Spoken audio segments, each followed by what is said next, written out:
Cordial saludo, estudiantes. Les saludo a su docente, Alfred Joseph Fajardo. El día de hoy vamos a mirar las etapas del estudio de la creatividad.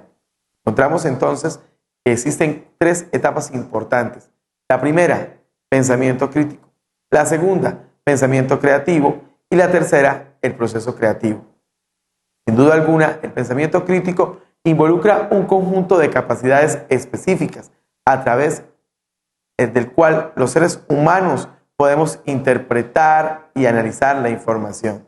De esta manera, el pensamiento crítico tiene su base en el desarrollo de las habilidades del razonamiento. Encontramos esa capacidad de observar, de comparar, de clasificar, de describir y de identificar, la cual me va a permitir tener un pensamiento crítico y una descripción crítica de cualquier factor externo o interno. Sin duda alguna, el pensamiento crítico permite que la persona aprenda a pensar, a sentir, a creer, a reflexionar, a constatar a su propia conciencia desde la ética, desde la moral, frente al contexto en el que vive. Es decir, aprender a mirarse a sí mismo y reconocer la influencia que ejerce. De manera que la introspección me permite, sin duda alguna, a mí ese pensamiento crítico hacia la construcción. El pensamiento crítico también es la capacidad que permite generar ideas novedosas, interesantes, con originalidad para resolver problemas cotidianos. Encontramos dentro del pensamiento creativo suponer salir a esas dificultades, a esas rutinas, a través de esos estilos, a través de la flexibilidad. Además, encontrar las salidas oportunas y novedosas frente a una situación puntual. Encontramos también como segunda etapa el pensamiento creativo. Todos tenemos ese pensamiento, esa fluidez, esa flexibilidad, esa originalidad, esa viabilidad. A través de la fluidez encontramos la cantidad de ideas que una persona puede producir, que puede generar frente a un tema determinado. También encontramos la flexibilidad, esa capacidad en la cual podemos abordar fácilmente diferentes problemas desde diferentes ángulos. Sin duda alguna, la originalidad es la que lleva hoy en día a las diferentes empresas, a los diferentes mercados, a construir esa relatividad de sus productos, de su creatividad. Finalmente, la viabilidad es la capacidad de producir ideas y soluciones realizables en diferentes prácticas. Encontramos en ese proceso creativo, el cual ha sido revisado por varios autores. Debido a eso encontramos que los nombres y el número de las etapas pueden variar entre ellos.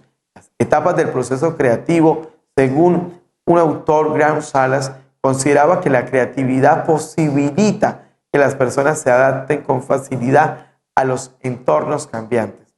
El número de etapas contribuye en el proceso creativo que postuló en su libro El arte del pensamiento. Encontramos dentro de las etapas del proceso creativo la preparación, la incubación, la iluminación y la verificación. Cada una de esas etapas cumple un ciclo importante. La primera consiste en percibir y analizar la situación. La segunda, esa incubación, se trata de interiorizar el problema, el cual es un proceso interno, consciente e inconsciente, que se produce en el hemisferio derecho de la mente y supone ese análisis.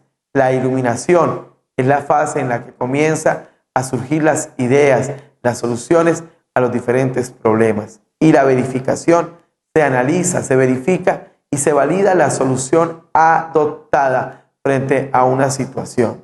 Encontramos entonces en este proceso creativo las fases del proceso de creativo según Arthur Koestler. El filósofo Arthur Koestler identificó tres fases de la creatividad, que son las cuales corresponden a la conciencia estudiada por la neurociencia y consiste en establecer conexiones donde antes no había ningún tipo de apreciación o percepción.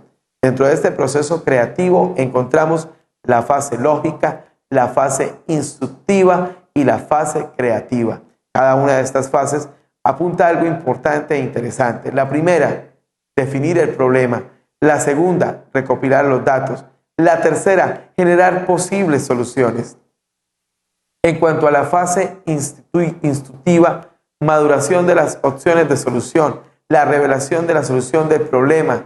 Y en la fase crítica encontramos la validez de la información y el análisis de la verificación. Cada una de estas etapas de esta unidad nos va a permitir construir el conocimiento, nos va a permitir fortalecer nuestros conceptos y sobre todo aprender de ese pensamiento crítico, ese pensamiento creativo. Hasta una próxima.